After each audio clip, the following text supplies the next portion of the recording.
realmente no llego sola. Traigo una enorme responsabilidad a mi lado y esa enorme responsabilidad se llama personas con discapacidad, se llama visibilización, se llama inclusión. Y eso era lo que a mí me daba para adelante, decir, es que no puedo perder, no puedo perder porque somos todos los que estamos en esta línea, somos todos, no solo soy yo. Hay muchísimas personas con discapacidad que no están siendo visibilizadas. A las que... Café Altiplano, una charla con las personas que hacen que las cosas sucedan. Hola, ¿cómo están? Estamos iniciando esta ocasión ya el quinto capítulo, el quinto episodio de este espacio de comunicación Café Altiplano. Y hoy tengo el gusto de estar con la maestra Gabriela Hernández Islas. Ella es una mujer especial en muchos rubros y que hoy, bueno, pues estamos frente a una chica, si me lo permite la palabra, que es diputada electa del Distrito 2, ¿verdad? Sí, así es. Muchas Así gracias. Gabriela Hernández, bueno, pues ha transitado en diferentes caminos que la han llevado, pues siempre a buenos puertos. Y es un ejemplo, sin duda, para muchos. Y hoy nos acompaña y tenemos el honor de que esté con nosotros aquí en Café Altiplano. Gaby, bienvenida a Café Altiplano. Muchísimas gracias, al contrario, el honor, el gusto y el placer es mío. La verdad es que ya teníamos planeado esto desde hace algunos días, nos había dado por algunos tiempos, pero estoy muy honrada por la invitación. A mí siempre me gusta compartir estos espacios, sobre todo porque abrimos perspectivas, abrimos también conciencias y creamos, evidentemente, un camino diferente para todos y para todas. Gracias, gracias. Gaby siempre ha sido una niña, luego una joven y luego una mujer con buenas calificaciones. Sí, Siempre buenas calificaciones. ¿Cómo ha sido eso? pues Cuéntanos. fíjese que en la primaria, por ejemplo, mi papá, mi mamá siempre estuvieron evidentemente allí atrás de nosotros, viendo que nos fuera bien en la escuela, pero a mí siempre me motivaba estar aprendiendo más y más.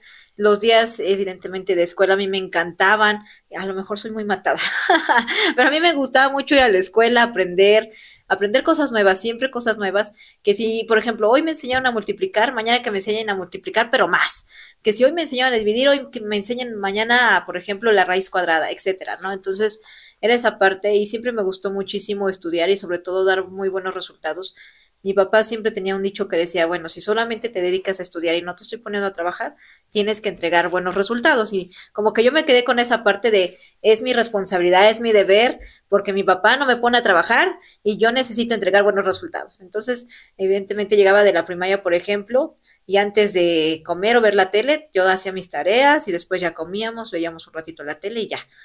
Jugábamos, ¿no? Porque antes no era como de estar en los celulares o así, al contrario. En la secundaria, pues fíjese que yo fui en el turno de la tarde y tenía muy buenas amigas. Y cuando yo iniciaba la secundaria, tuve una oportunidad de pasarme al turno de la mañana. Y mi mamá me decía, si te dan esa oportunidad, tómala. Cuando fueron por mí, me dijeron, ven, te vamos a llevar el turno de la mañana. Y mis amigas me gritaban, no te vayas, Gaby, no te vayas. Yo, no, ya me voy a quedar en el turno de la tarde. Y mi mamá, ay, Gabriela, te dije que te pasaras a la ¿Dónde fuiste a mañana. la secundaria? En la Escuela General Francisco Villa, sí, en Tlaxco. Entonces, pues siempre me gustó sacar muy buenas calificaciones, sobre todo porque, le digo, sentía ese deber hacia mis padres y bueno, ya cuando no fue deber, porque evidentemente ya en el aspecto, por ejemplo, de la maestría yo ya no tenía ese deber, ¿verdad? No, Pero claro. ya era algo que a mí me gustaba hacer, ¿no? Ya era algo como que un deber hacia mí misma porque estaba invirtiendo en mi educación y tenía yo que entregarme a mí misma buenas cuentas. Entonces eso me llevó a siempre tener excelentes promedios. Desde la primaria fui el mejor promedio, la secundaria mejor promedio, la preparatoria mejor promedio. También entonces todo eso, por ejemplo, en la maestría tuve mención honorífica. Ahorita en el doctorado estoy segura que pues va a también pasar a eso porque pues llevo excelencia. Entonces es una cuestión, me parece, de cada ser humano y es algo que a Gaby le gusta mucho, esa parte de estudiar, de aprender y sobre todo de saber que lo que está invirtiendo en dinero y en tiempo va a tener esos resultados pues excelentes. ¿Cómo es ver la vida desde allá arriba? con los 9, los casi 10, a quienes pues se nos complica mucho, ¿no? Esto de los números, porque fíjate que en mi andar, pues sí, las matemáticas y para muchos, ¿no? O el inglés, dependiendo de, ¿no? En el sistema educativo en el que nos encontramos, pues a algunos se nos ha complicado mucho, Sí. mucho. ¿Cómo veías a los demás niños que pues andaban sufriendo y siendo tú una niña y una jovencita que pues, sin problema? ¿O cómo era la cuestión? Pues la verdad es que siempre me gustó ayudarlos. Por ejemplo, en la primaria tenía un amigo que se llamaba Oscar. Vivía a la vuelta de mi casa y siempre, pero siempre me iba y me pedía las tareas y mamá me decía, ya no se las pases. Y yo, ay, mamá, pobrecito, no, es que no le entiende, yo lo quiero ayudar. Y se las pasaba o le explicaba. En la secundaria lo mismo, o sea, era cuestiones de, si mis amigas no le entendían, yo intentaba en la tarde quedarme con ellas en la noche explicándoles, también pues ayudándoles. La verdad era yo bien buena gente que les pasaba las tareas. Yo no lo veía como hacer trampas, sino más bien como una ayuda. En la preparatoria yo daba asesorías, por ejemplo, de cálculo integral, en física, porque me gustaba mucho eso, ¿no? Y tengo una amiga que se llama Lucy, y a mí me gustaba mucho salir con mis amigos, pero porque, no sé, quizás se me daba mucho estudiar y lo hacía rápido y se me quedaba rapidísimo. Y Lucía me decía, Gabriela, es que yo no puedo ir, por ejemplo, a distraer con mis amigos cuando tenemos examen mañana. Yo le decía, ándale, Lucía, un ratito, vamos, por ejemplo, a jugar maquinitas, ¿no? Buena memoria, entonces Sí, también. y me decía, no, Gabriela, es que tenemos que estudiar. Yo, ándale, solamente unos minutitos. Y yo, ay, bueno. Y si llegaba el día del examen, yo le decía, Lucía, ¿cuál te falta? Y ella me decía, la 2, la 3. Y yo, A, B, C, D, no. Entonces le ayudaba en ese aspecto. Y ya después yo intentaba que, evidentemente, ella lo supiera por qué era esa respuesta, para que no se quedara como en ese limbo. Pero lo hacía con todos mis amigos, con todos mis compañeros, porque precisamente me gusta ayudar y no me gusta como que juzgar a nadie. Y el sistema educativo sí es un sistema muy cuadrado, hay que decirlo. Se nos da a quienes tenemos esa parte de ser como que quizás más disciplinados, no sé, o tener una mente más cuadrada quizás, porque yo tengo hermanas que también les cuesta muchísimo y yo no las juzgo ni nada, al contrario, yo digo, es que es un reto para un sistema educativo que es bien cuadrado, en lugar de que entienda a cada alumno de manera individual, es, no, no, no, tienes que hacer esto y aprendértelo así, no se puede. Bueno, pero fluiste muy bien, Sí, todo muy bien, y en este caso, digo, quizá cualquier elección de carrera te hubiera venido bien, o ingeniería, pues son las físicas matemáticas, pero eliges derecho. ¿Por qué eliges sí. derecho? ¿Cuándo se te ocurre empezar a ver la línea de ser abogada? ¿Cómo pasa eso? La verdad es que fíjese que hubo una ocasión en que mi papá tenía un problema legal, no porque le hubiera hecho algo malo, sino más bien era una cuestión civil. Ujú. Y yo veía cómo pagaba a los abogados y yo decía, es que estos abogados como que no, ¿no? O Ahí sea, como vas, que, ¿en qué edad y yo tenías tú? estaba en la primaria, en Ah, segundo año estabas de muy primaria, chiquita. sí. No, Y mi mamá me qué decía, barbaridad. como que me platicaba, no, es que a tu papá le están sacando mucho dinero a los abogados. Y yo decía, ay, qué malvados abogados, no, no, no. Y hubo un día en ese ¿Verdad que sí? segundo, sí, en ese segundo año de primaria que una profesora nos dijo, ¿y qué les gustaría hacer? Y yo dije, abogada. Y me dice, ¿por qué? Porque yo defendería a mi papá gratis, ¿no? Entonces ya era así como de, yo veía esa injusticia que le estaban haciendo a mi papá, yo quería defenderlo gratuitamente y que le fuera muy bien. Y desde allí como que se me quedó. Y luego yo veía, por ejemplo, series, películas de abogados y yo decía, ay, yo quiero ser abogada, sí quiero ser abogada. Entonces desde la primaria yo decidí ser abogada y me lo preguntaron en la secundaria, en la preparatoria, yo siempre quise ser abogada. Tenía una profesora muy buena onda, se llama Argelia, que ella me decía, estudia medicina, o sea, tienes una mente que da para mucho más, no, no estudias derecho. Y yo, estudiar derecho, a mí me gusta, yo quiero ser abogada. Y bueno, pues fue lo que elegí. Ok, y bueno, esta energía que desde niña te iluminó, ¿no? Eh, una anécdota, yo le decía a mi mamá, también era como de 5 años, le decía, oye, yo voy a vender paletas, mamá, para que ya no me compres paletas, ¿no? O sea, se parece mucho esto de, pues yo, para que también te lo Sí. haga gratis, papá, y mucho la energía de los papás está presente en nuestro andar. ¿Cómo es en tu caso, Gaby? Sí, la verdad es que mis papás siempre han sido unos pilares fundamentales en mi vida y evidentemente pues sí influyen muchísimo en la persona que soy, ¿no? Porque, por ejemplo, desde niñita Mi mamá siempre fue una persona muy guerrera, muy de salir adelante, de no darse por vencida. Y lo digo porque a veces uno piensa, es que son amas de casa, ¿qué les puede pasar o qué les puede faltar, ¿no? Al contrario, yo creo que el hecho de ser ama de casa es muy difícil porque te la pasas en tu hogar 24/7 y aunque te sientas mal, tienes que estar viendo por tus hijos, por su bienestar, por el bienestar de tu hogar. Es una tarea muy ardua y mamá es una persona de muchísimo valor para mí y también me inculcó muchísimos valores, igual que mi papá. Por ejemplo, de mi mamá, pues la constancia, la perseverancia, y de mi papá, pues también el hecho de no darse por vencido y de siempre ver la vida con un ánimo positivo. Por lo tanto, pues todo esto que los papás van influyendo en uno, tarde o temprano, pues te llega a ti a forjar como persona y quieras o no, pues eres también un espejo de tu familia, un espejo de tus padres, de tus hermanos, de tus abuelitos.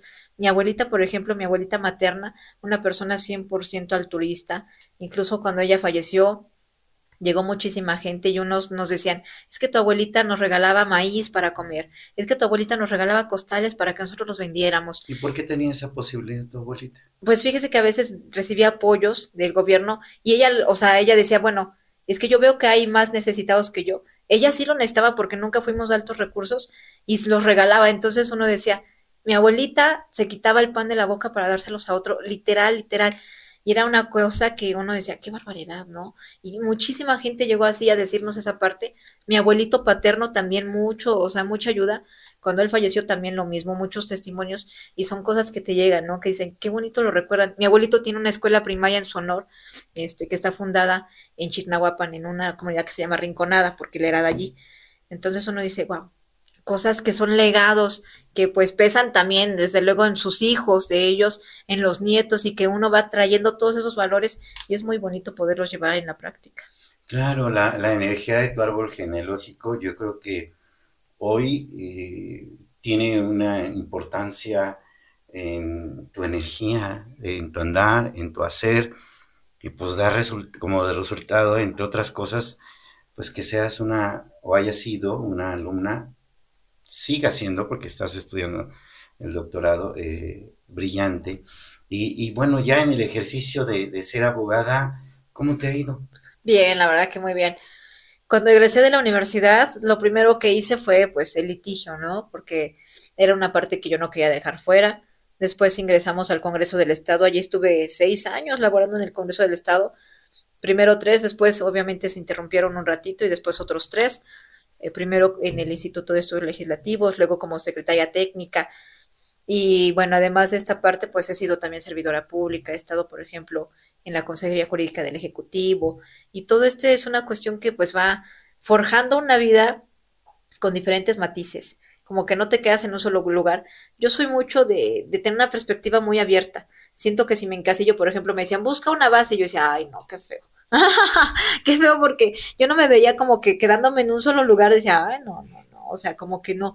Yo necesito un lugar donde yo pueda apoyar, un espacio donde yo pueda ayudar, donde la voz de todos sea escuchada, incluso sin que haya tenido la discapacidad, ese era mi pensar, ¿no? Y mis papás decían, no, pero ya consigue la base, es más fácil, más obviamente una holgura económica. Yo decía, sí es una holgura económica, pero siento que te atas como ser humano a un trabajo como que ya de por vida y no, yo quería hacer más. Sí, sí, sí. Oye, y bueno, si me lo permites, por supuesto, ¿en qué momento llega la discapacidad a tu vida?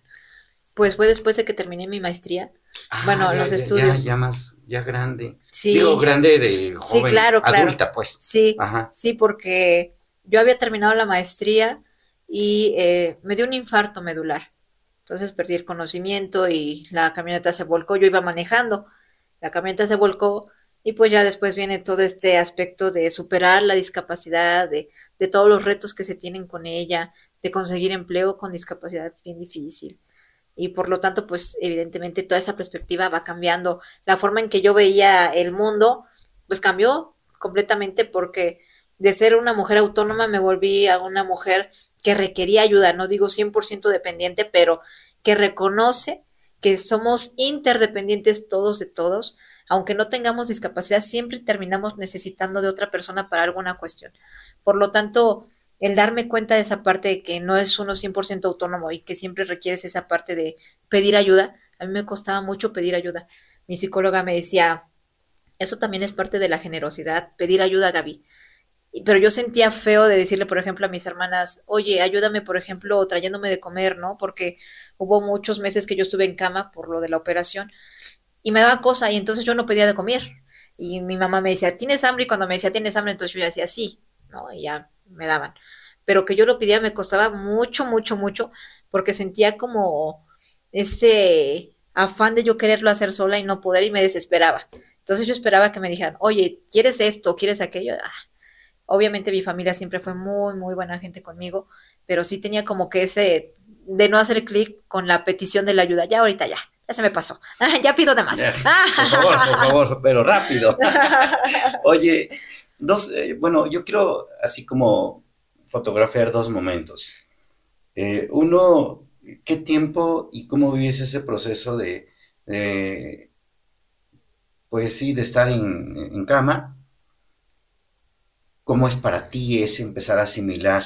eh, eh, Eras una mujer que iba, venía, y muy independiente, Sí, muy empoderada, ¿no? Pues imagínate, abogada, maestría, en fin, sin problema para entender las cosas, en fin, o sea, solita la genética que tú traes, pues te ayudaba para sí. ello, ¿no?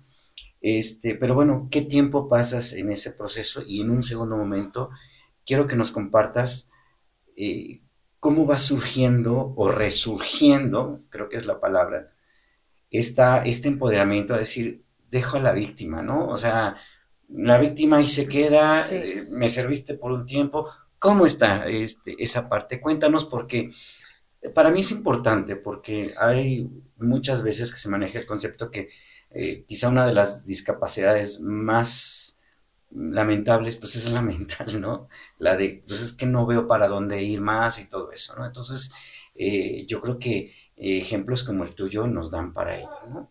Gracias. Sí, pues sí fueron dos momentos diferentes, un proceso muy arduo, porque por ejemplo, cuando yo tuve el accidente y la primera vez que a mí me dicen en el hospital es que no vas a volver a caminar, o sea, fue como, ah, caray, no voy a volver a caminar, o sea, realmente, porque al inicio, cuando a mí me llevaron a la primera clínica, yo sí sentía una pierna y todo estaba bien, solamente no sentía una, pero pasó el tiempo, unas horas, y yo ya no sentía la otra. Horas. Sí, horas.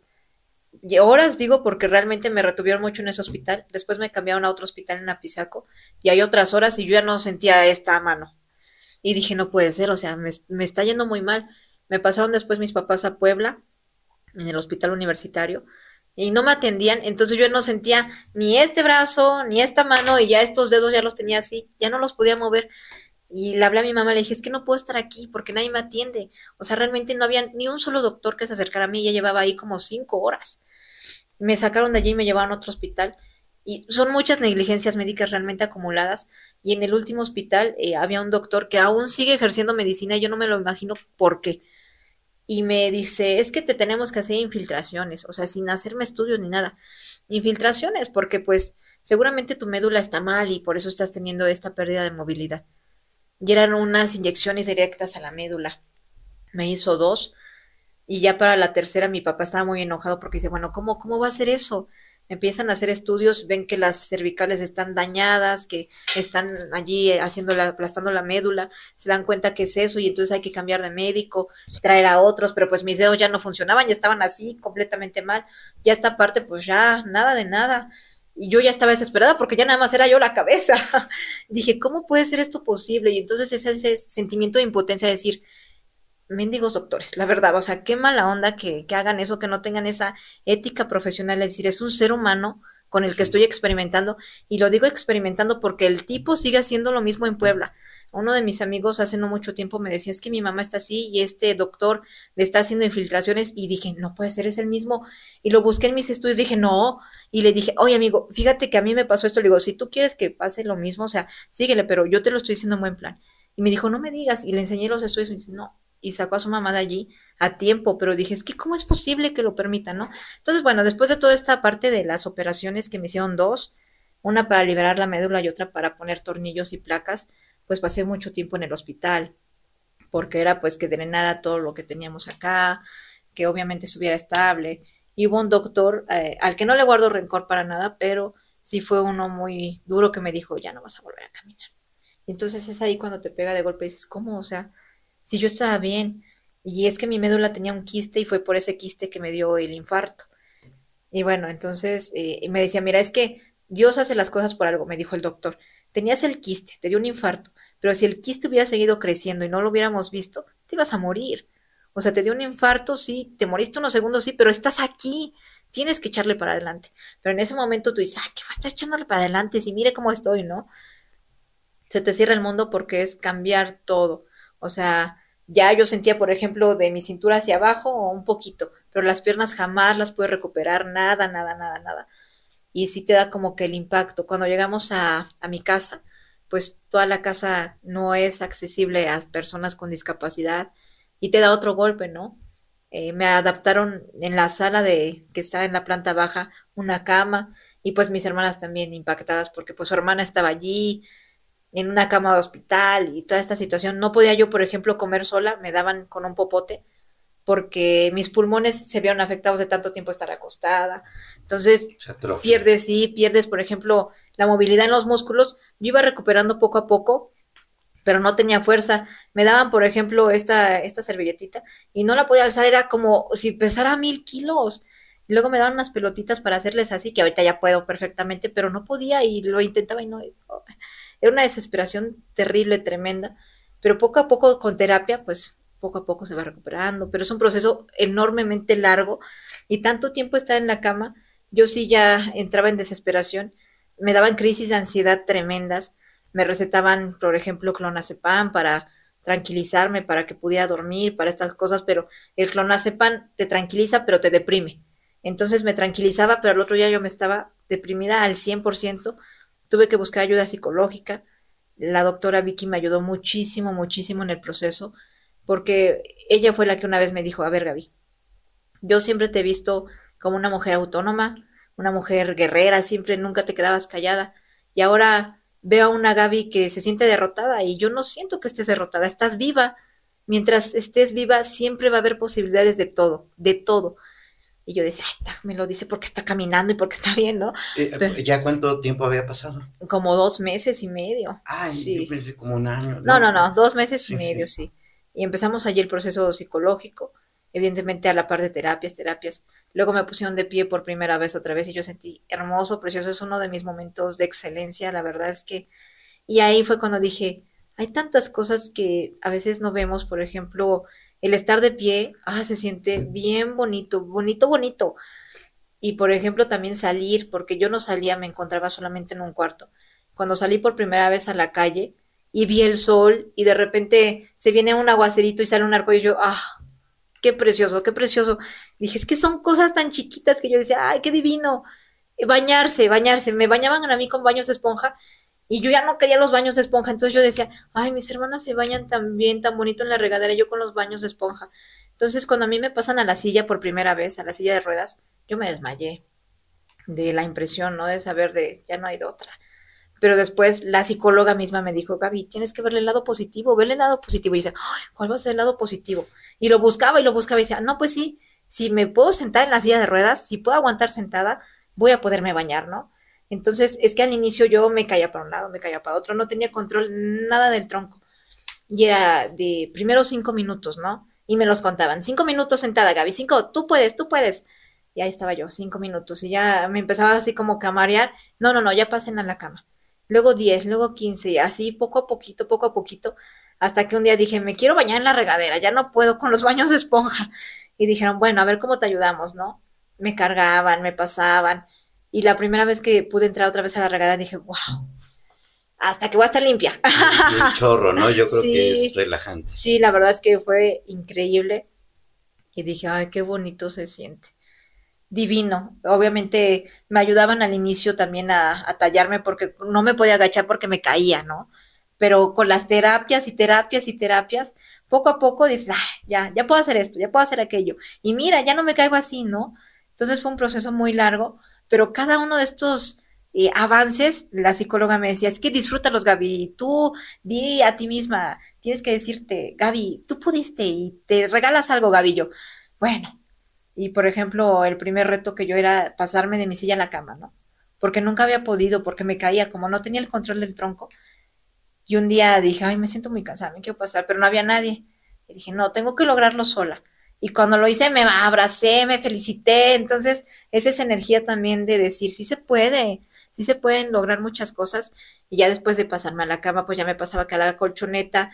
Y después tengo un aparato, por ejemplo, para ponerme de pie, pero antes me ayudaban a ponérmelo y todo eso porque me caía. Y hubo un día en que no había nadie y solamente estaba mi mamá. Y yo dije, ya estoy harta de depender de todos, o sea, y ya me sentía en ese hartazgo, no porque mi familia fuera mala, sino porque yo ya no quería eso, ¿no? Y me lo empecé a poner sola, obviamente me caí algunas veces en la colchoneta, pero no me di por vencida, era otra vez, otra vez. Y cuando mi mamá salió hacia el patio donde está el aparato y me vio y dice, "Ah, te lo pusiste, sí pudiste", no, me abrazó y dije, sí, es que hay muchísimas cosas que podemos hacer, ¿no? Y después me puse de pie sola, después empecé a avanzar sola con muletas y poco a poco dices, voy a hacer esto, voy a hacer aquello. Hubo una vez que ya estaba yo así con las muletas, que le dije, quiero pasarme a la camioneta. Y me dijo, ¿para qué? Y le dije, para que ya no me carguen, porque yo quiero salir a la calle cuando yo quiera y cuando tú puedas y estés disponible. Quiero salir. Y es que antes no podía porque siempre necesitaba de 3 personas que me cargaran, ¿no? Y me decía, bueno, hay otra cosa que se te ocurre, Gabriela. Bueno, a ver. Y lo intenté y sí pude y dije, ah, ya vamos a salir más, ¿no? Y entonces empecé a salir más, a más. La psicóloga me decía, tú resiste. Yo sé que es difícil porque las personas te ven como bicho raro, porque se te quedan viendo de arriba para abajo, porque te juzgan, porque cuchichean a tus espaldas cosas que no saben ellas, que has pasado, ¿no? Y era una situación que sí se sentía aquí en el corazón, se sentía feo, pero decías, tarde o temprano, finalmente todo depende de uno, de la perspectiva de uno y de lo que uno quiere lograr, no de ellos. Porque está la gente bien buenísima para juzgarnos, pero si estuvieran de este lado, yo quisiera verlos, de verdad. Entonces decía, ay, no voy a, ya, no voy a hacerles caso. Y empezamos a salir más y más, hasta que dije, ya tengo que regresar a trabajar. O sea, ya no puedo estar así. Mis papás me ayudaron muchísimo tiempo, evidentemente, pues me daban para todo, ¿no? Y uno puede decir, bueno, qué fácil. No, es muy difícil aceptar que tus padres te estén dando dinero cuando tú estabas acostumbrada a ganarte ese dinero. Y dije, no, ya, necesito trabajar. Y quise empezar otra vez a litigar. Lo intenté, digo lo intenté porque hice algunos litigios allí, pero siempre me discriminaban y yo siempre llegaba llorando a mi casa, siempre, o sea, no voy a decir mentiras, era la verdad. Y quizás algunos piensen, ay, qué débil. Pues a lo mejor sí, no lo sé, pero la verdad es que no pude con ese sistema, es un sistema muy horrible. Y yo iba a los juzgados y si me acompañaba, por ejemplo, mi papá, se dirigían a él. Y yo les decía, yo soy la licenciada. Y me ignoraban. O sea, a pesar de que sabían que yo era la licenciada, todo era con él o con la persona que me acompañaba. Yo decía, bueno, ¿de qué se trata esto, no? O se burlaban de mí, por ejemplo, tuve un asunto en el MP de Apizaco y la MP nefasta, o sea, burlándose de mí, así de, bueno, esta niña qué va a saber si viene en silla de ruedas, o quién trajo a esta inválida, y yo. Entonces sí regresaba a la casa llorando siempre y dije, no, yo no puedo con el litigio. Y pensaba, bueno, ¿qué voy a hacer? ¿Qué voy a hacer? Había yo sido catedrática ya anteriormente y dije, bueno, voy a apostarle a eso, ¿no? Y busqué llevar mi currículum a la Universidad Metropolitana de Tlaxcala. La maestra Angie, que estaba de coordinadora en ese momento de Derecho, lo aceptó y me dijo, pero ¿por qué no te dan trabajo si tienes un currículum excelente, Yes. extenso, muy bonito? Aquí eres bienvenida. Cuando me dijo eso, yo dije, "Ah, qué bonito se siente, ¿no?" Y entonces empiezas a recuperar la autonomía económica, porque realmente es un punto muy importante para todas las personas con discapacidad, ser autónomos económicamente. Ok, Y yo claro, ya claro. empecé a tener dinero, a manejar dinero, a ahorrar. Y yo decía, necesito ahorrar más, más, más. ¿Para qué? Para comprarme un carro. Y esa era mi meta. Pero pues también tenía miedo de volver a manejar y decía, pero tengo que vencerlo, ¿no? En algún momento tengo que vencerlo. Entonces, poco a poquito le fui metiendo ahí al cochinito y un día mi papá me dijo, es que él me llevaba y me traía. Me dijo, mira, hija, yo con gusto te llevo, te traigo, pero pues avanza, necesitas avanzar, ¿no? Y evidentemente algunos pensarán, ay, es que papá tan malo, no, al contrario, o sea, quería un bienestar para su hija. Y yo dije, sí, es cierto, ya. Y me compré un auto y cuando ya tenía el auto yo decía, ay, ya quiero manejarlo. Y después, cuando ya fui avanzando en esa parte de traer la palanca para que lo adaptaran y todo, cuando ya estaba la palanca allí y me dijeron, ahora sí, maneja yo, "Ah, ay, no sé, ni no sé." Entonces me empezaron a temblar las manos y dije, ay, Diosito, ¿qué voy a hacer, no? Claro, pues ahí está el trauma que Sí, otra vez se recuerda, ¿no? exactamente. Claro. Pero la psicóloga ya me había preparado y me decía, Gaby, si tú sientes nervios, piensa en tu momento de excelencia, ¿no? En cuando te paraste por primera vez, piensa en eso, piensa en eso. Y entonces yo pensaba en eso y pues es verdad, se crean endorfinas y ya me sentía como que más tranquila y decía, bueno, sí puedo.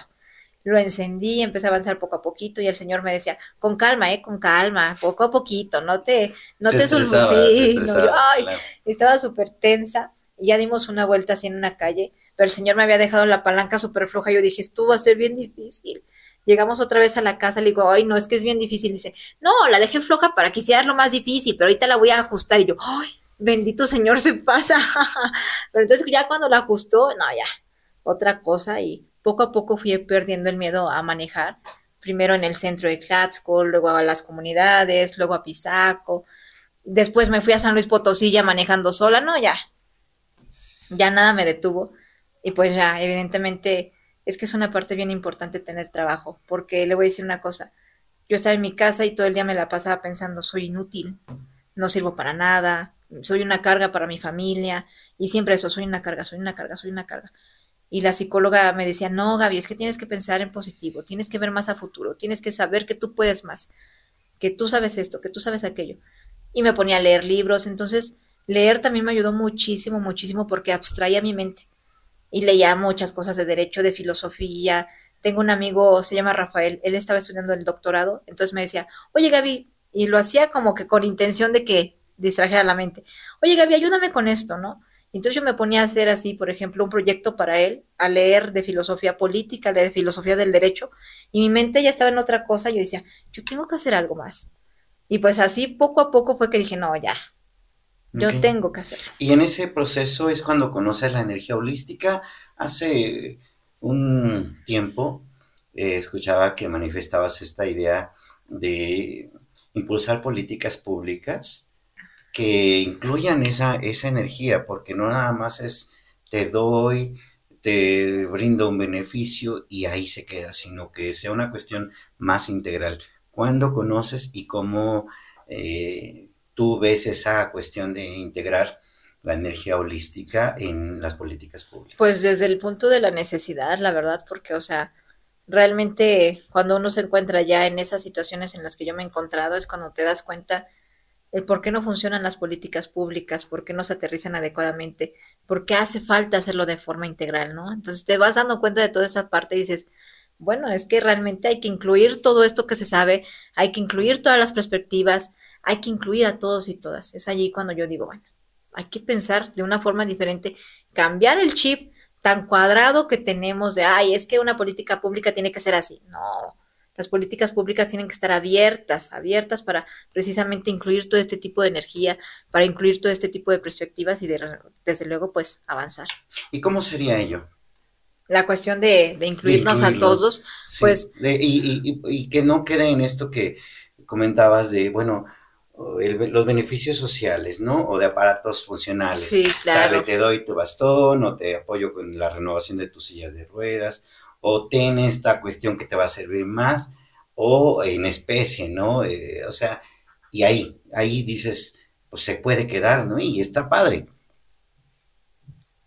Pero luego, ¿qué más, no? Sí, es que pues tiene que haber más por precisamente lo que somos los seres humanos, o sea, lo diverso y la capacidad que tenemos. Potenciar las capacidades. Hay un texto muy bonito que es de Marta Nussbaum que se llama Potenciar capacidades. Y en él precisamente habla de todo lo que podemos lograr todos y que en ocasiones nos adaptamos simplemente a ciertas preferencias por no incomodar a la sociedad, ¿no? Por ejemplo, hay personas con discapacidad que quieren ser abogados y no lo son porque, por ejemplo, son personas con discapacidad auditiva y no hay maestros de lengua de señas en la licenciatura, ¿no? Y hacen una preferencia adaptativa. Y lo mismo sucede con las cuestiones de las políticas públicas, porque si yo, por ejemplo, doy 500 sillas de ruedas a personas con discapacidad, qué padre, está muy bien, o sea, yo sí lo aplaudo, está súper bien, pero ¿cuántos de ellos tienen trabajo? ¿Cuántos de ellos están autónomos económicamente? ¿Cuántos de ellos sí tienen una vida digna? ¿Cuántos están accediendo, por ejemplo, a viviendas Infonavit accesibles, que tengan infraestructura accesible? ¿Cuántos?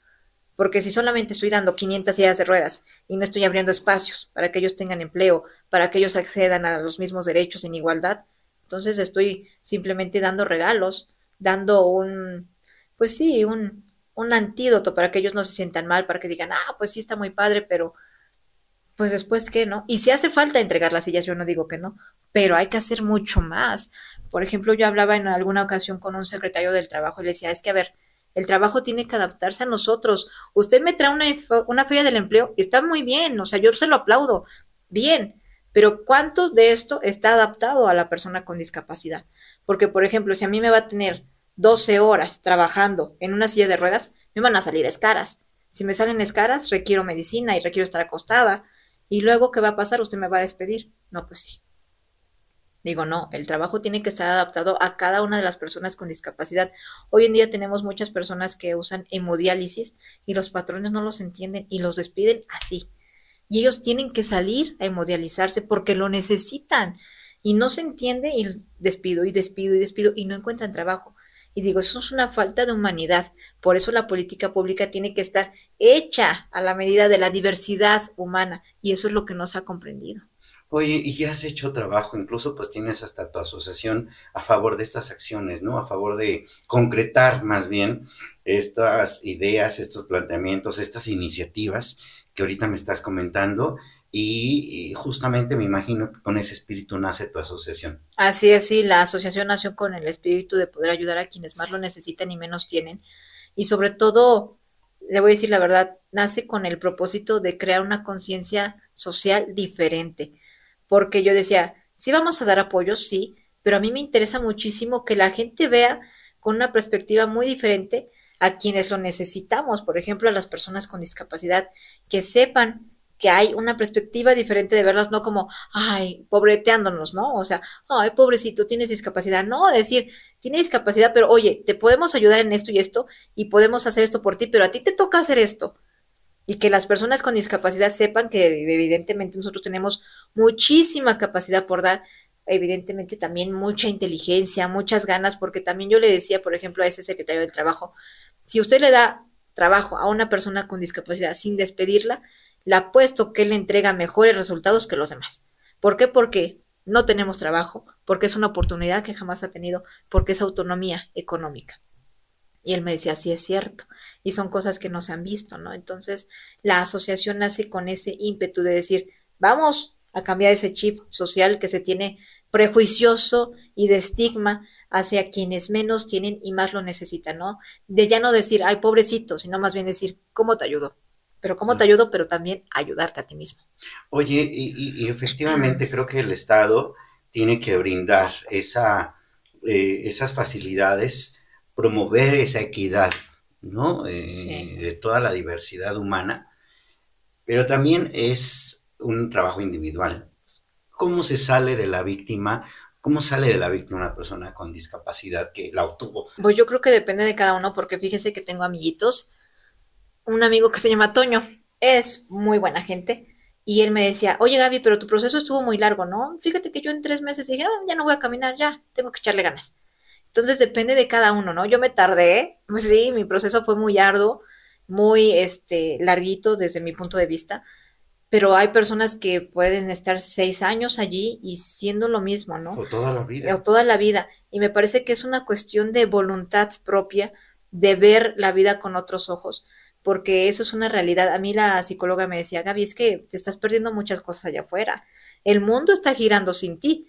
No crees que porque tú estás en esta cama y estás llorando y diciendo, ay, pobre de Gaby, es que está en una silla de ruedas, tuvo un accidente y no se lo merecía, fue una cosa que le pasó en la médula y lo que la gente dice. Y me decía, mientras tú estás aquí llorando, todos están allá afuera avanzando.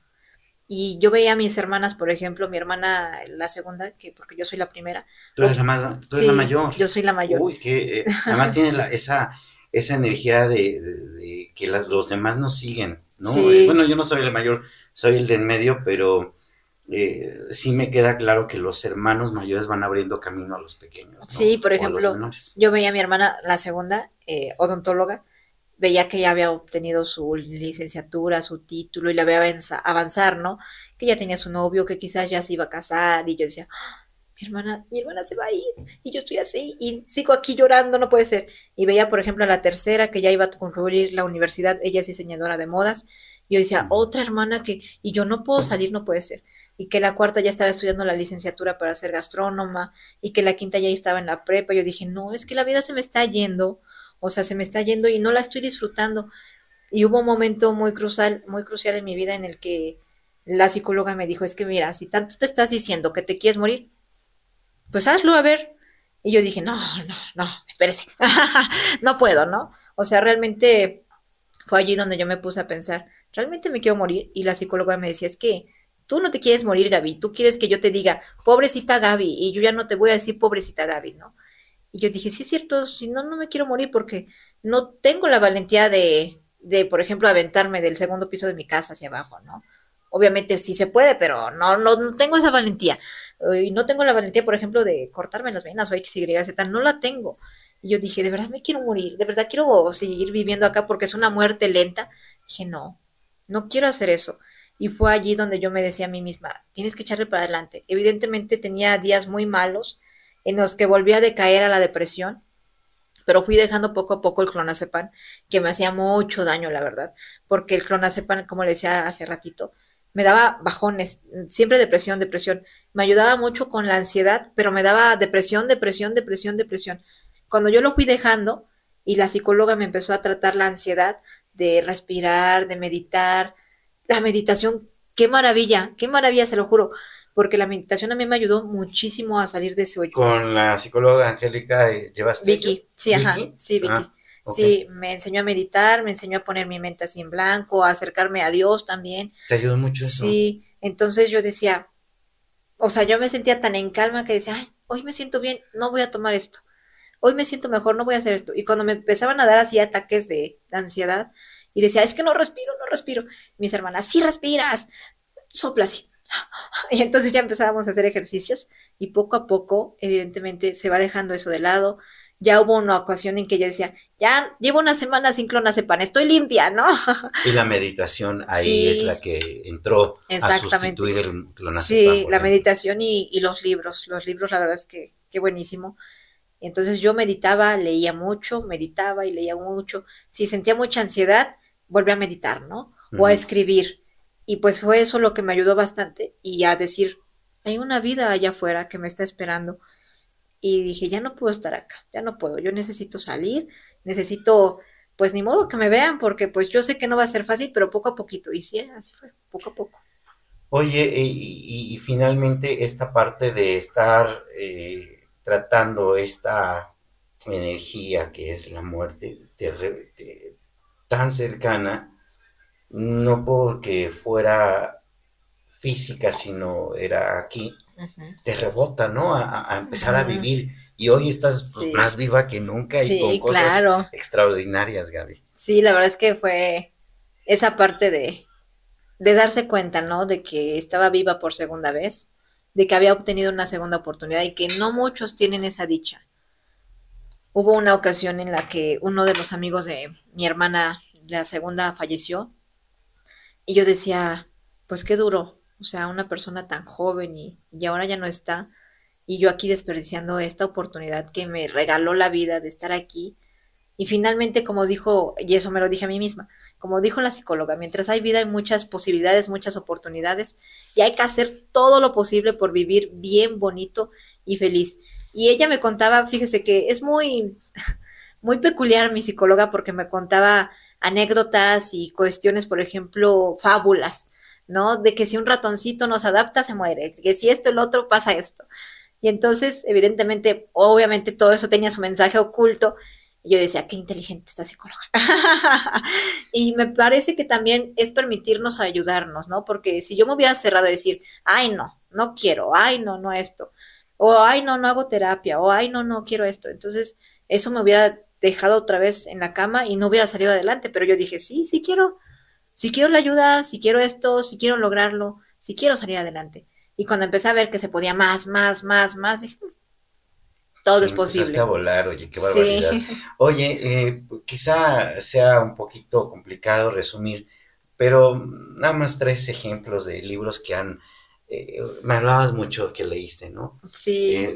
No sé si esos o los de filosofía política, o no sé, tres libros así como muestra de esos que te hicieron cambiar tu forma de ver la vida y el mundo. Pues me gusta mucho, por ejemplo, Comer, Rezar, Amar, que es un libro de Elizabeth, ay, no me acuerdo su apellido. Ujú. Ah, es buenísimo, la verdad es que ¿Por qué Ella, te impactó? ¿Por qué? me impactó porque ella llega a un punto de su vida en el que pues ya no sabe qué hacer con ella, ¿no? Ella está bien, no le pasó nada, pero está atravesando por un divorcio feo y siente que todo el mundo se le viene abajo. Y entonces todos sus amigos le empiezan a decir, oye, pero yo quiero lo mejor para ti. Y ella empieza a pensar, bueno, si mi amigo quiere lo mejor para mí, el amigo quiere esto y esto y este, y un mundo de gente quiere lo mejor para mí, entonces me va a ir bien.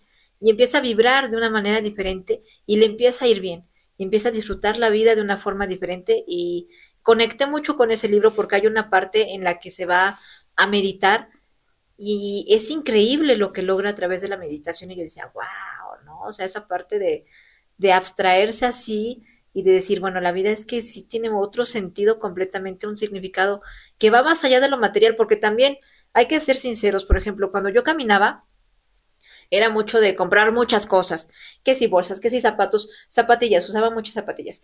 Tenía un mundo de zapatillas. Tengo ahí en mi casa 100 pares de zapatillas que ni he ocupado ni ocuparé jamás.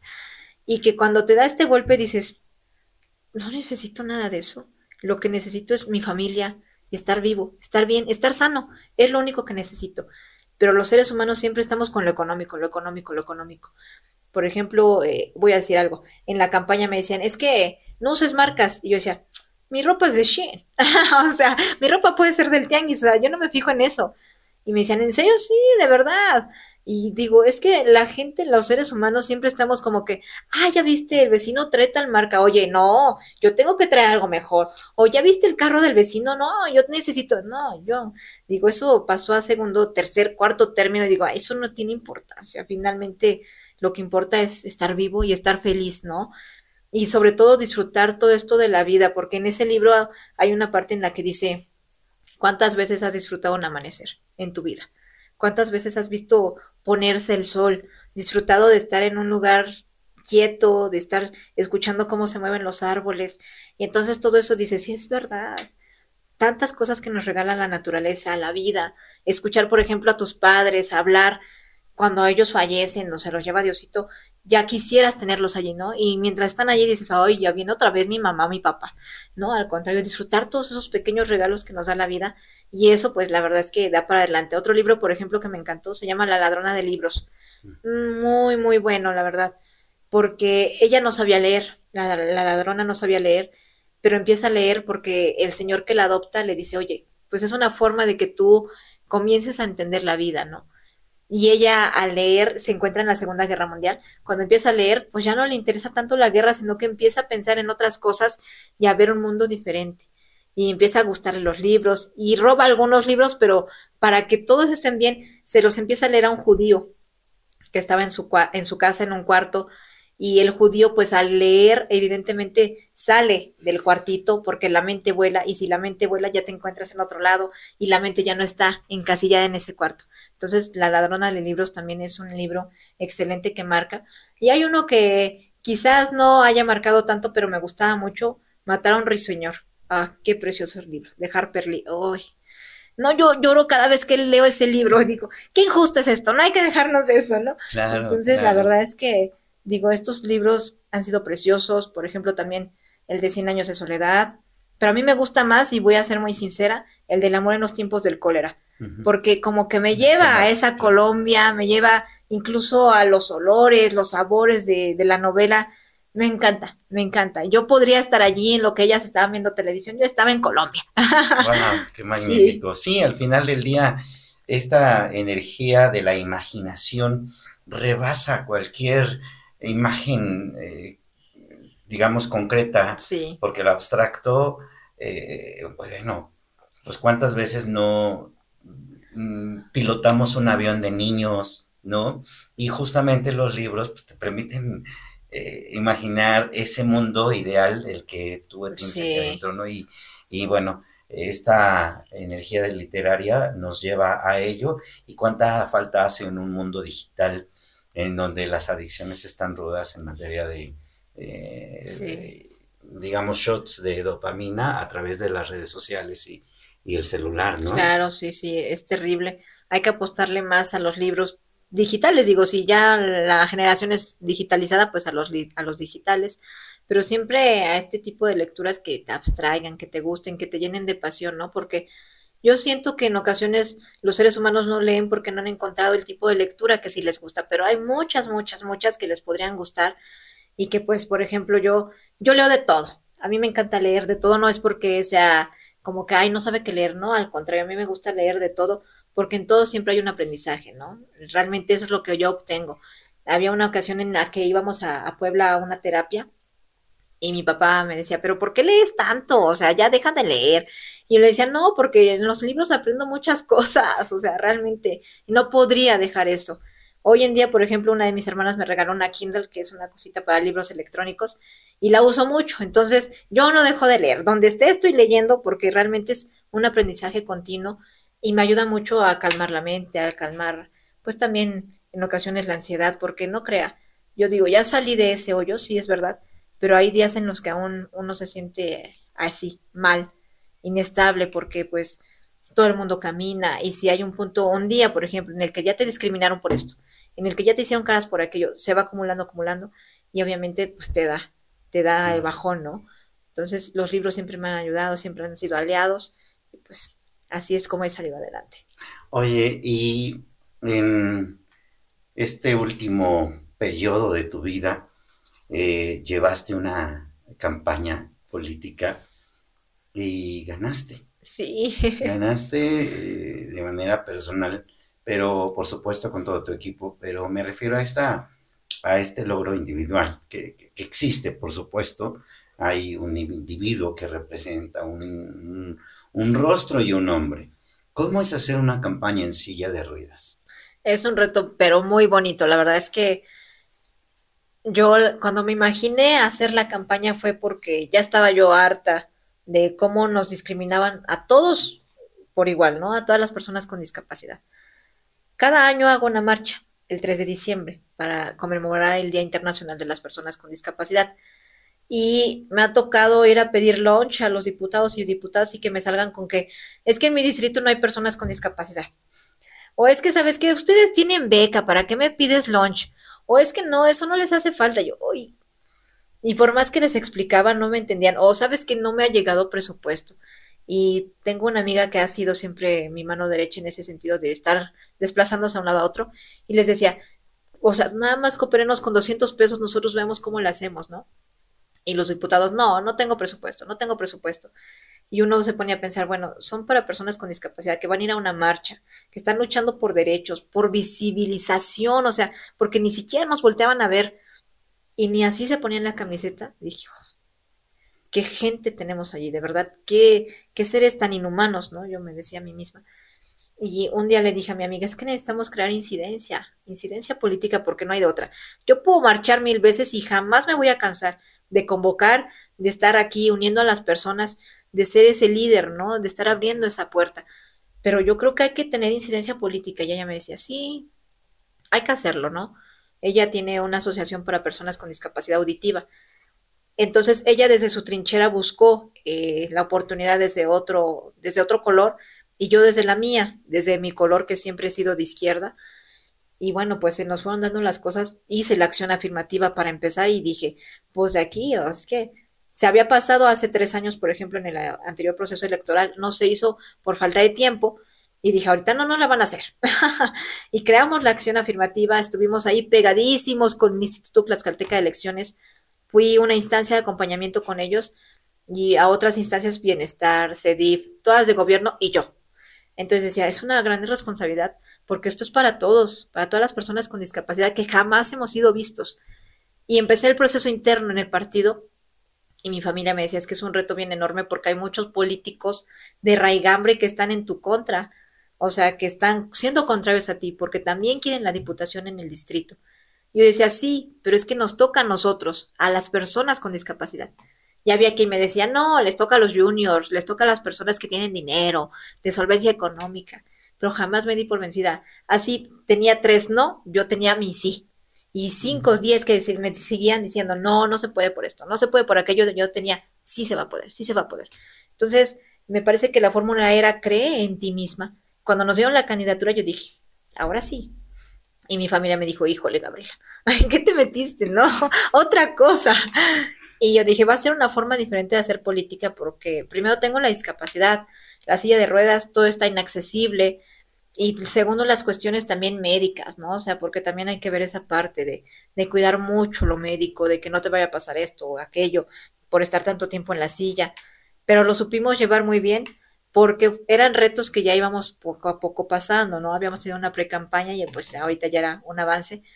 El reto más fuerte me parece fue la apatía de algunas, poquísimas personas. En ocasiones, por ejemplo, nos tocaba y mis hermanas se desesperaban porque llegábamos a una tienda, por ejemplo, que tenía 5 escalones y la persona joven de 25, 26 años y yo gritando desde abajo para que me escuchara y no se acercaba a mí. O sea, y se ponía así. Ajá, así.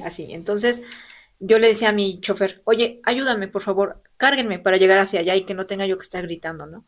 Y me cargaban y la persona ni un pie movía para decir, por humanidad, bajo, ¿no?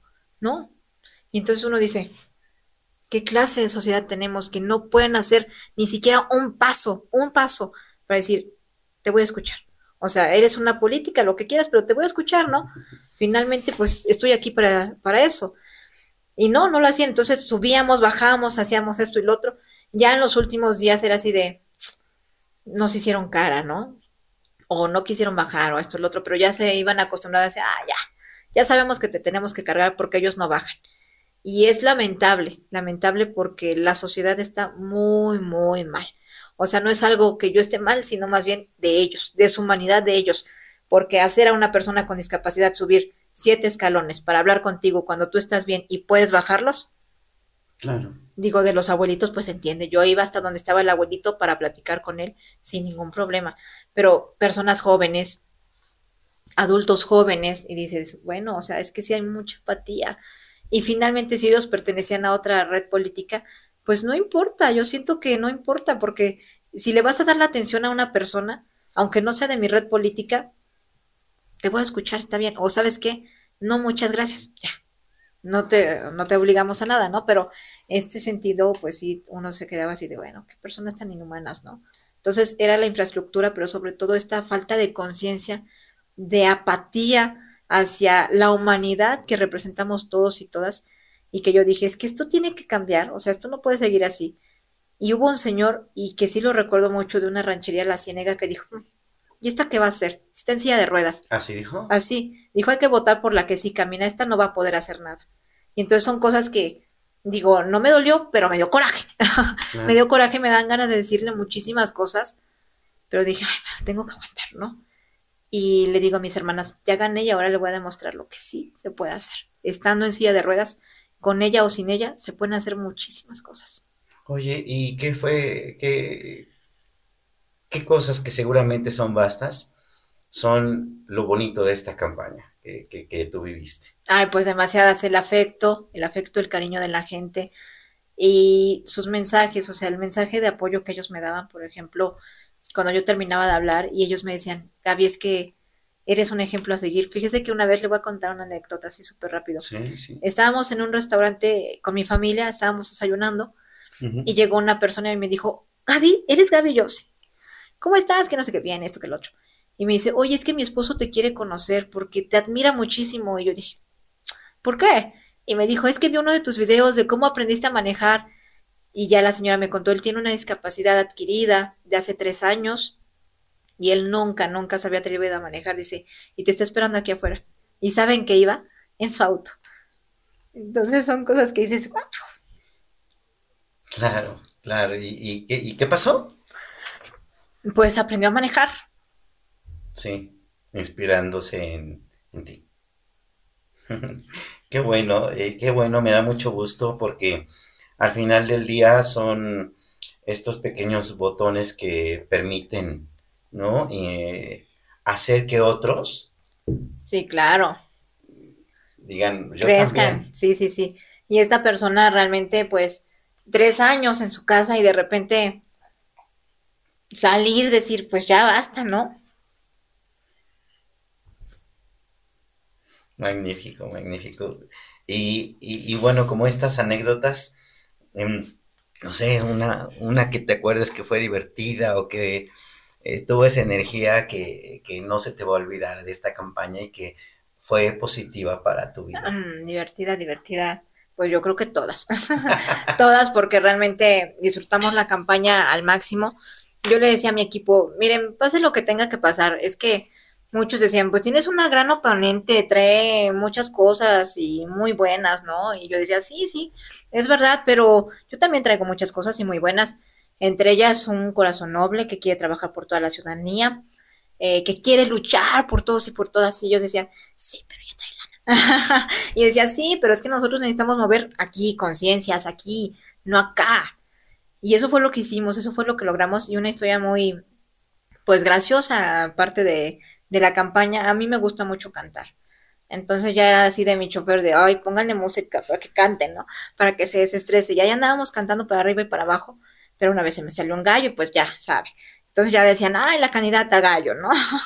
Pero sí, la verdad es que disfrutamos toda la campaña y podría hablar 1000 horas de las anécdotas divertidas y bonitas, porque incluso mis candidatos, muy, muy buenas personas, muy humanos, siempre haciendo campaña conmigo a ras de piso. A mí me tocó mucho tocar puertas y me encantaba porque a pesar de estos retos y a pesar de que en ocasiones la gente, pues así como les digo que no bajaban, a pesar de ello había muchas muestras de cariño, de afecto, de que nos decían, ah, yo te admiro, Gaby, por X, Y, Z, échale ganas, Gaby, tú puedes, ¿no?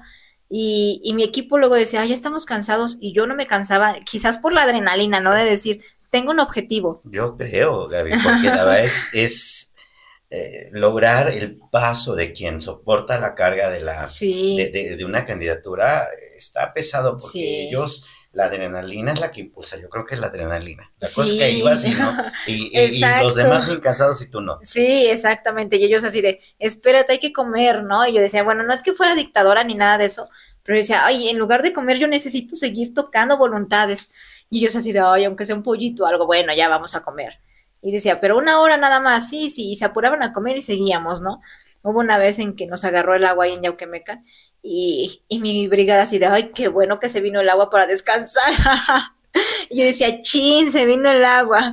Entonces, sí, la verdad es que fui una candidata con mucha pila, pero siento que era porque tenía el objetivo bien fijado, sabía lo que estaba en juego, y lo que estaba en juego no era Gabriela Randes Isla, sino era las personas con discapacidad por primera vez ocupando una curul, porque es lo que logramos. Por primera vez en el estado, ¿verdad? Sí, la verdad es que fue una elección histórica, porque por primera vez teníamos acciones afirmativas que yo había impulsado, por primera vez había la posibilidad de que una mujer con discapacidad llegara y entonces era como, necesitamos llegar, porque incluso el otro día un amigo mío, se llama Lucio, me marcó y me dijo, Gaby, te quiero muchísimo, felicidades, pero sabes, no llegaste sola, es que todos estamos contigo. O sea, llegaste tú, pero llegamos todos. Y yo dije, sí es cierto, o sea, realmente no llego sola. Traigo una enorme responsabilidad a mi lado y esa enorme responsabilidad se llama personas con discapacidad, se llama visibilización, se llama inclusión. Y eso era lo que a mí me daba para adelante, decir, es que no puedo perder, no puedo perder porque somos todos los que estamos en esta línea, somos todos, no solo soy yo. Hay muchísimas personas con discapacidad que no están siendo visibilizadas, a las que están ignorando, y si gana nuevamente una persona convencional, no nos va a escuchar. Y yo sabía que no nos iban a escuchar porque todas las propuestas que traían era convencionales, las mismas propuestas de siempre, no traían una propuesta para personas con discapacidad, no traían para juventudes, no traían para personas adultas mayores, o sea, realmente se enfocaban en lo mismo de siempre, y no digo que esté mal, el campo, la seguridad, las escuelas, está bien, pero hay más que hemos siempre dejado atrás y que hay que traer a esta mesa y que hay que darles luz, porque por ejemplo, si yo estoy en esta lamparita y me pongo mi mano aquí, ya veo más, pero si la alejo, la alejo, la alejo, se va haciendo borroso, se va invisibilizando. Y es lo que ha sucedido con las personas con discapacidad, que siempre somos los últimos de los últimos. Y ahora no, ahora nos toca estar en la primera línea. Finalmente, Gaby, para ir cerrando, dos conceptos. ¿Qué ha representado para ti la izquierda? Me comentabas que siempre has sido una mujer de izquierda. Vivimos tiempos en el que la izquierda está muy viva Sí. y coincide con tu energía de vida también, Gaby. ¿Qué con la izquierda y tu vida? Pues la verdad es que siempre me he considerado de izquierda desde, por ejemplo, desde la universidad. No he congeniado con los ideales de derecha, porque yo sentía que los ideales de derecha son muy arraigados y muy conservadores, y yo soy más de libertad, más de igualdad. Y yo veía, por ejemplo, quienes se encontraban en contra del matrimonio igualitario, y decía, ¿cómo es posible?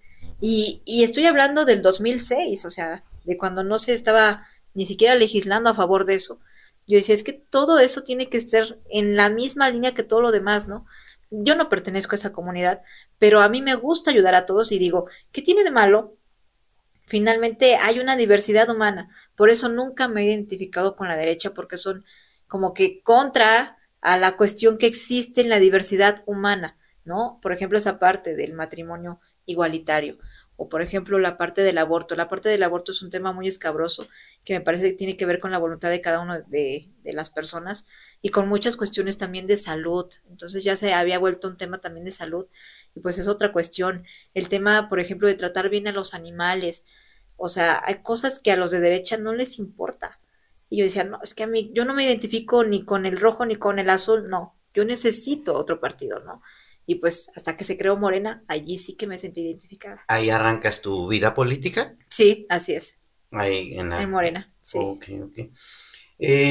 ¿Cómo va a ser una legisladora en el estado de Tlaxcala que con toda esta historial, a veces sale la foto que se legisló para, que se logró para, pero a veces no se entiende cómo y por qué. Y Sí, justamente hoy que escuchamos parte de esto, es que entendemos y por supuesto yo creo que la gente espera de Gaby.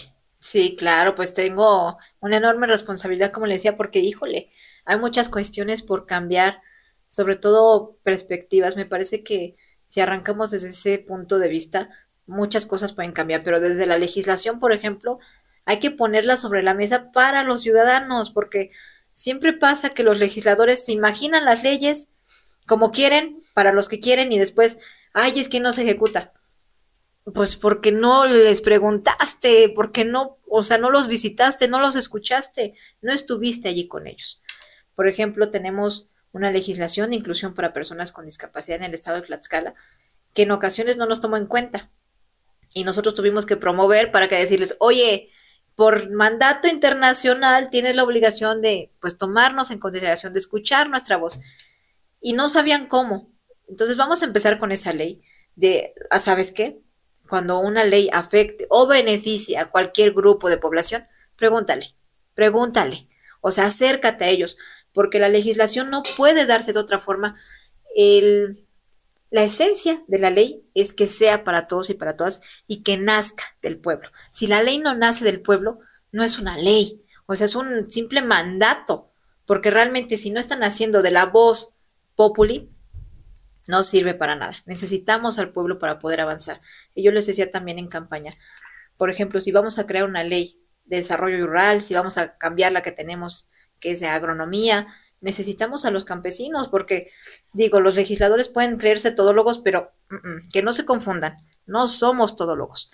Los legisladores vamos a legislar, sí, pero con ayuda, con apoyo, porque también me parece un sentido egocéntrico decir, ay, lo podemos todo, ¿no? Hazte esta ley y ya, a ver qué tal. No, manda a traer a las personas que sí saben cómo se maneja, qué es lo que necesita nuestro campo, por ejemplo, qué es lo que necesitan las personas con discapacidad, cómo ayudamos de verdad a los adultos jóvenes a obtener empleo, porque si no los escuchamos, va a haber leyes bien imaginarias y bonitas y preciosas que no se van a ejecutar, pero para nada. Ok, y bueno, pues antes que nada agradecerte, Gaby, esta charla.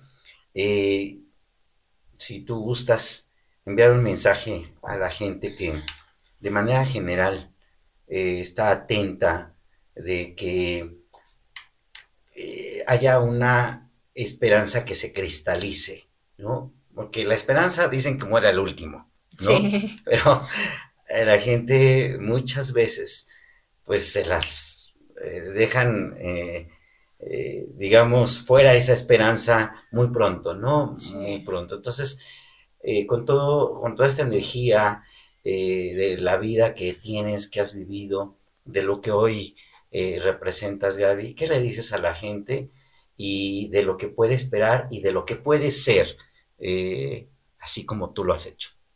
Pues en general, ¿verdad? Sí. La cuestión me parece y el mensaje que yo quisiera darles es que crean en sí mismos. Cuando uno cree en uno mismo, realmente todo se va acomodando, todo se va dando y que aunque haya nos, esos nos que siempre nos dicen, no esto, no aquello, no esto, no aquello, siempre caen en el sí, en que uno se dice sí, sí se puede, porque siempre hay una luz, siempre hay una puerta que tocar, siempre hay una puerta que se puede abrir y siempre que estamos vivos, como bien lo dijo mi psicóloga, siempre va a haber posibilidades más allá. Entonces, uno tiene que creer en sí mismo. Si no crees en ti mismo, estás perdido. Necesitas creer en ti mismo, potenciar eso que tienes tú para entonces poder ayudar a todos los demás, porque si no, tampoco se puede. Entonces, crean en sí mismos. ¿Y cómo se logra eso? Porque fíjate que como tú ya lo viviste, dices, bueno, ya el mal lo verbalizas, ¿no? Sí, ¿Cómo se cree en sí mismo? pues yo creo que es un proceso diferente para cada uno, pero por ejemplo, en mi caso, creer en mí misma significa todos los días decirme, sí puedes, Gabriela, sí puedes.